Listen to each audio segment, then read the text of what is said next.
Shame competence for anti-racism.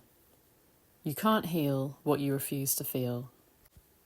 There are many things that get in the way of connection and healthy dialogue when people are working towards racial justice, at both individual, relational, systemic and structural levels. Shame is one of them, and is a tricky challenge to overcome, as it can be a useful indicator that something has gone interpersonally awry, but it can trigger such strong defences that our energy gets hijacked into trying to manage them. We tend to avoid shame because it feels so painful, making us squirm, as though we'd like the earth to swallow us up. We may even shield ourselves against shame so much that we don't even realise we're experiencing it, because it's buried under other emotions that we are more able to cope with, like anger or fear. The tricky thing is that our feelings aren't buried dead, they are buried alive, and so continue to send out signals until we have turned to face them. So what is shame and why does it exist? Shame is a self-conscious emotion which makes us look at ourselves and the value we hold in our group. If we allow ourselves to connect with this feeling, we feel a sense of badness, wrongness, and as though we are unacceptable the way that we are. Shame makes us want to change ourselves so that we can belong again, or hide so that no one will notice our flaws. It's not about what we have done as such, it's about who we are. Guilt is more about things we have done that we regret. Shame is more about our worth as a human being. Shame can overlap with guilt, but shame is more self-focused, whereas guilt is more other-focused, on the harm that we have caused to others, rather than the damage that has been done to our social value. Shame alerts us to the way a relationship or our image has been injured, and therefore how likely we are to be rejected. When deep in shame, we feel cut off from others, banished, exiled, shunned. In that way, shame can also overlap with trauma, which can deeply impact our sense of goodness inside. Like all emotions, shame can make us feel things in our bodies or think things in our minds and affect the way we behave. We might blush, look down, hunch over, criticise ourselves, self-sabotage, self-harm, cover up, mask, stay silent, people please, withdraw from situations, or engage in defensive moves that betray our inner experience. It's hard to feel open to new ideas and to bonding with others when we are in a shameful place. It is a state of disconnection. Racism is a profound injury to humanity, a disturbing state of disconnection. And so shame may be felt in many different directions for many different reasons. It can be experienced by both perpetrators and survivors in different ways, and can be collective as well as individual. It can get very complicated when people feel connected to both perpetrator and survivor groups. We can hold legacy shame from previous generations and have it projected into us by those who cannot contain it themselves. Some people might say that it's normal to be challenged by differences between people and to have preferences based on visible appearance. They would argue that there's nothing to be ashamed of when it comes to the lines that we draw around various groups. To a certain degree, this is true. We do notice difference and can build in-groups and out-groups based on shared characteristics. The trouble is when supremacy creeps in, where one group is valued more or less, where one group is seen as more human than another, where one group have better life outcomes than others. And where that hierarchy is manufactured, perpetuated, and constantly reimagined in order to maintain the status quo by those with vested interests, is where normal human psychology has been exploited by ideology. The drama triangle commonly comes into play when people are in conflict. This model maps out the dances we can get into within the theatre of injustice. Very simply, we may be viewed as persecutors, victims, or rescuers. Most people don't want to hold the shame of being the big bad persecutor or villain, and so goodness is often found in the rescuer or saviour role. The victim role is more split, with some feeling very at home there, while others loathe the idea of attracting pity in that place. We can get so lost in this wrestle that the focus becomes purely about not feeling bad about ourselves or being seen as bad in the eyes of others. This cycle keeps our energy locked in impression management when it could be freed up for true healing and evolution. Other than think about where we might be in the drama triangle, what can also help is to reflect on what our go-to defences are when it comes to shame. Nathanson's compass of shame is a tool we can use to start figuring this out. With this model, there are 4 main reflexes when it comes to shame: deny, withdraw, attack the other, punish the self. With denial, we are unable to take on feedback or evidence that might implicate us in harm.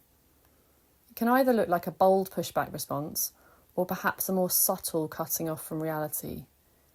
Nostalgia can be an especially powerful drug in these circumstances. A curated world in which to retreat into and access a type of goodness that is forever unreachable in its unreality. The withdrawal reaction is related, in that it bolsters denial by preventing the person from being exposed to challenging material in the first place. People might stop attending particular meetings or following certain influencers on social media or engaging in specific conversations. Rage can sometimes pair with shame, and we might be motivated to attack the other in order to restore some kind of balance or defend our sense of rightness. We might lash out verbally or physically to defeat whatever is threatening that which we hold dear.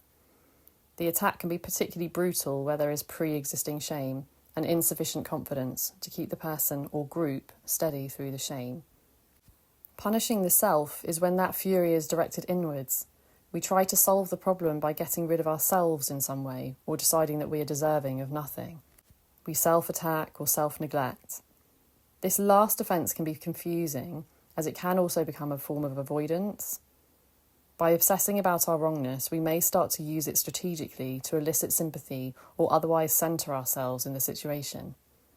Entitlement can manifest as fragility very easily. All of these defences involve a kind of splitting, disconnecting from the hard truth and constructing a version of reality that pushes the badness out of the self and into another space so that goodness within may be protected. This requires vast amounts of energy that could perhaps be reinvested in something more productive. Etherson's shame containment theory conceptualises shame as an emotion that can act as a powerful gauge of interpersonal closeness. It can help us to repair attachment wounds if needed, or to move towards bonds that are more healthy for us. In too large doses, it can become problematic though, as it can tip us into our defences. In a way, shame is a bit like salt. To stay healthy, we should use it sparingly. As with much of our behaviour change efforts, we can break the process down into interacting stages of insight, dialogue, and action. Firstly, we need to identify when we are triggered and what some of our wounds are around shame. Many of us already carry significant shame before we even begin anti-racism work, and it can really derail the journey. What are your motivations? To engage in true repair or to cling to scraps of goodness inside? Both are very human impulses, but one is more self-focused than the other and will be limited in terms of social justice. What needs to be felt and metabolised? But the point isn't about simply becoming better at identifying shame. We need to be able to turn towards it and read the message in a bottle that it's trying to give us, as individuals but also as groups. This is the dialogue piece. Sometimes it can get frustrating when we are told to simply sit with our feelings when maybe no one has actually guided us through the tangled web of shame before. Given that it's the emotion of hiding or conforming, it is regularly obscured from view. So finding role models and learning more about how they coach themselves through shame can be incredibly powerful. Since banishment or exile from the group would have most likely led to death in our ancestral past, shame can feel like one of the most excruciating and dangerous emotions. And it can also trigger physical pain pathways in the brain, so no wonder we regularly turn away from it. So how can you learn to talk yourself or others through a sensation like this, so that you don't end up falling into defensiveness and shutting down?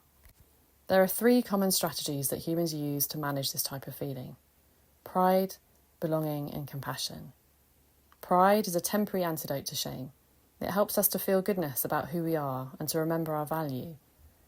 Excessive pride can quickly become supremacy, however, and without a wider perspective, this is a dance that doesn't tend to end well. Then there is the element of belonging. Find your people who will help to hold you and support you through the work. Not yes men, but those who can see the good in you while also holding up a compassionate mirror when needed. And finally, compassion is essential. The capacity to be sensitive in the face of distress, your own or someone else's, and the motivation to do something about it. These things can help us shift our inner and outer dialogue so that we can move through shame, or perhaps allow it to move through us, without causing massive collateral damage. Gathering insights and having increasingly better conversations are part of it, but we also need to take practical steps with regard to both self-work and systems work. In terms of anti-racism efforts overall, there are hundreds of different things we could be getting on with in our homes, families, workplaces, and the other spaces we inhabit. But with regard to shame specifically, relevant actions might be to remember that you can be bigger than the shame, trust that you can name it, hold it, and own it. It's alerting you to something important. It's also a part of you, so start to practice what the Vietnamese monk and peace activist Thich Nhat Hanh called doing no violence to the pain. However tempting it is to turn your back to it, crush it, defeat it, smother it, get rid of it, try instead to treat it like a very young part of you that instead needs witnessing and guiding. This is not a passive process. It's highly active, and you will gradually build stamina as time goes on. The more that this hiding, conforming part can come out into the light, the freer it will be to release its energy towards something more productive. Engage in compassionate accountability, in which everyone's humanity remains intact at all times, including your own. Resist being drawn into the drama triangle or the shame and blame game. Sometimes, even though something might not be entirely our fault, it still might be our responsibility to resolve.